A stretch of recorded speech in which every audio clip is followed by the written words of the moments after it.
Hello, my name is Joe Williams. I'm a licensed clinical social worker in Delaware, New Jersey, and Pennsylvania. Where I am in my house, and I am a member of several different psychotherapy organizations, like the American Group Psychotherapy Association. I was a member of the Pennsylvania Society for Clinical Social Workers. I'm a member of this DBT listserv. Excuse me, I gotta straighten my glasses out.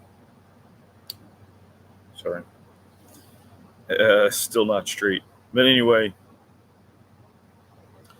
right now, as I'm doing this little video, something along the lines of, or somewhere along the lines of, on the conservative end, 40,000 Palestinian people have been killed. They're being starved to death. Virtually every hospital has been blown up. It's just atrocity. Genocide, famine. The United States, my country, is fully funding it. Okay. I just watched the Democratic National Convention. Kamala Harris said that she and Joe Biden are tirelessly working on a ceasefire, and they also want the hostages back. But that at the same time, they're also funding the genocide and the famine. So I thought, well, I wonder what my colleagues think of this. I wonder what psychotherapists think of genocide, famine that we're funding. I mean, we're trauma therapists, many of us, DBT therapists, CBT therapists, whatever, and EMDR, all those different trauma. I specialize in EMDR. I'm going to take the EMDR is like a second, a 2-weekend training. I did the first training last year, and I'm doing the second one on September 6th through the 8th. But anyway, what I've found really fascinating with my colleagues is that they feel traumatized by the mere mention of the genocide and famine. They're not upset by the genocide and famine themselves. They just are offended by and maybe traumatized by the discussion of the genocide and the trauma. They don't want to hear about it, not because they think it's wrong, maybe, but they don't want. It's more like they don't want to take any responsibility about it. They don't want to hear that their country is doing something wrong. I really think that they don't have any defense for it. However, some will say, psychologists, it's unbelievable, psychologists, people with doctorates, I don't know how many psychiatrists are involved, but they support what's going on. They just tell me, well, you have it wrong. You don't understand really what's going on. Now it's becoming more and more difficult as the body count just continues to rise. You don't hear as many people, not only in the mental health profession, but also, say, on Facebook or on social media, claiming that this is the self-defense. That's one of the things people were saying. Oh, well, it's just Israel's defending themselves. Or, although Kamala did say that, like, we will always defend Israel's right to self-defense, as if what they're doing right now is self-defense. And this kind of ties in to me with our country because people, not only that we're supporting Israel and doing what they're doing, but it relates to the United States because we are too. We are also a settler colonial nation. I say we. Uh, the United States, wiped out the Native American population. We enslaved African people. I'm a product of the African slave trade, uh, um, both European and African roles in it, which is really an interesting perspective to have because, to have slave owners and slaves as ancestors, it requires that you really kind of start thinking and thinking critically. And I hope to say that I'm on the side of the oppressed.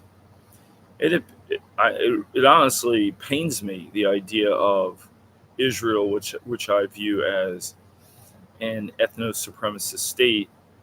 By definition, I don't even think that's anti-Semitic or, uh, um, you know, prejudicial or in any way slanderous or whatever the term may be.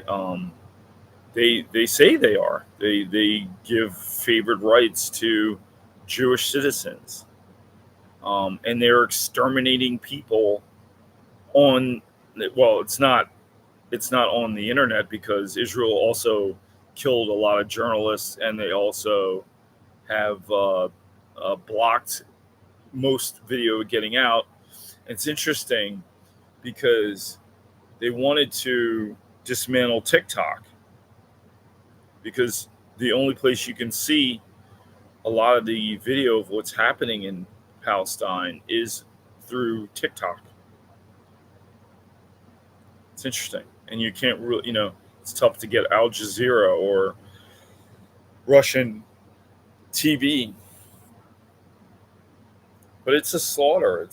In my lifetime, I witnessed the invasion of Iraq, which was based on lies, WMDs that weren't there. It's incredible. I don't know how many people were killed there. Colin Powell said, we don't count the dead. Maybe 1 million people killed in Iraq. Took control of the oil supply, which is what it's really all about. Prior to that invasion, we supported Saddam Hussein.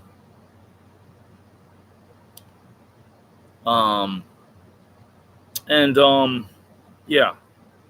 So we're watching a genocide and a famine. And what's really disturbing to me is that, it's just normal. It's like I notice a lot of people don't even bother commenting on it, even people who are so-called BIPOC people. That's another interesting thing. Like a lot of these psychotherapy organizations I'm in, they don't they have like anti-racist meetings, but interestingly, specifically for the people of color, so that if you don't have color, of course you're not interested. Why would you be interested in anti-racism? That in and of itself is kind of racist, right? Only the people of color are interested in the BIPOC people are interested in anti-racism. It's like we're all put into these little silos. But how can you talk about anti-racism and BIPOC and all human rights and abortion rights and all this stuff while you're having a genocide and a famine? So I think the Democrat strategy is, well, let's just put a woman of color in charge of the empire. They must know that she's going to toe the line in exchange for this position. And then people say, well, how could we're not right? It's a sort of a way of Disney kind of making the skin color of some of their their characters changing the skin color, giving them a darker hue, or like Hamilton, for example.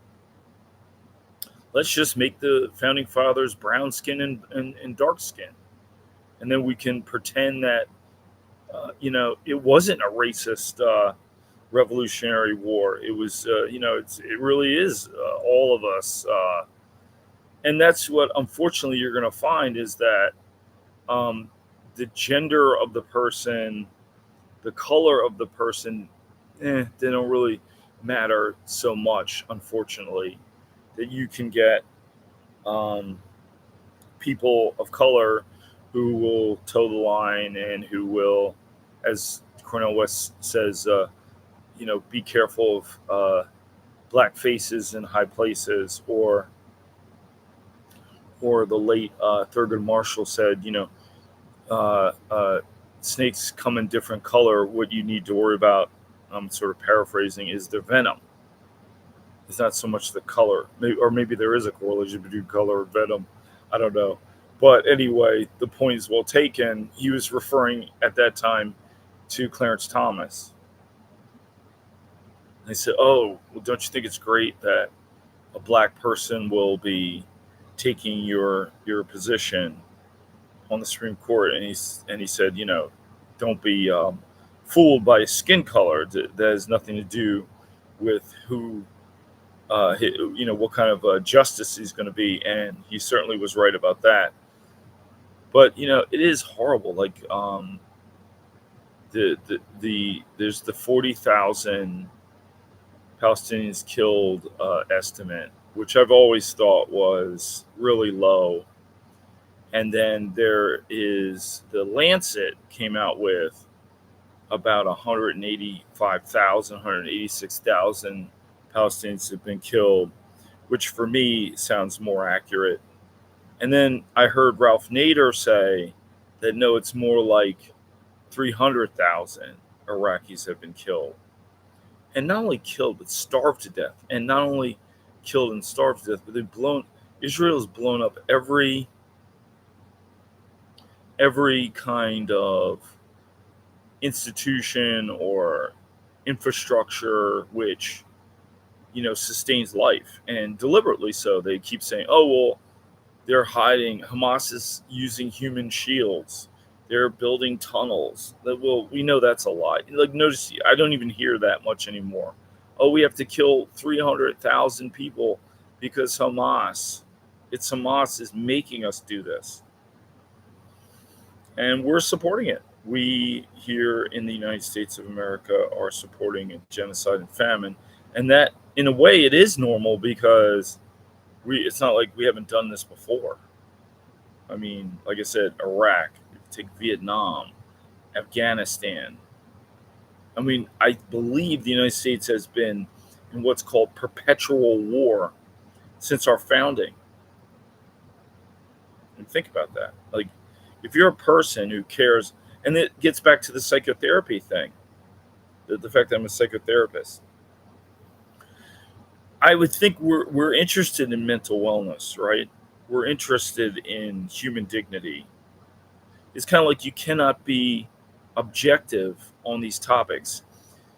A social worker in social work, we don't claim to be objective, right? We have a mission statement. We're all about the good stuff, the justice and the human dignity and all that stuff. Psychology is kind of like, we're more like scientists. We don't we're objective scientists. It's interesting. Even the organizations that are all social workers, they also say this safe space stuff. They can get belligerent too. One of the people who runs the Pennsylvania Society for Clinical Social Workers, I wasn't really kicked off of it, but they took me off of it. And in order for me to get back on, I have to state the rules of what I'm allowed to talk about, which is sort of the business of social work, billing, and how do we get clients, and how do I improve my practice and everything like that. But I thought, oh, well, gee, we're social workers. Can I talk about racism? Like, this is, not in the abstract racism, but what's happening right now. To me, there's no worse racism than genocide. I mean, it doesn't get much worse than that. And famine, starving people because of their ethnicity in an ethno supremacist state. I mean, that's what's happening in real time right now. There's not much I'm doing about it either, other than making these videos, frankly, you know, which probably nobody will watch. I got to work on that. I got to figure out how to get people to watch.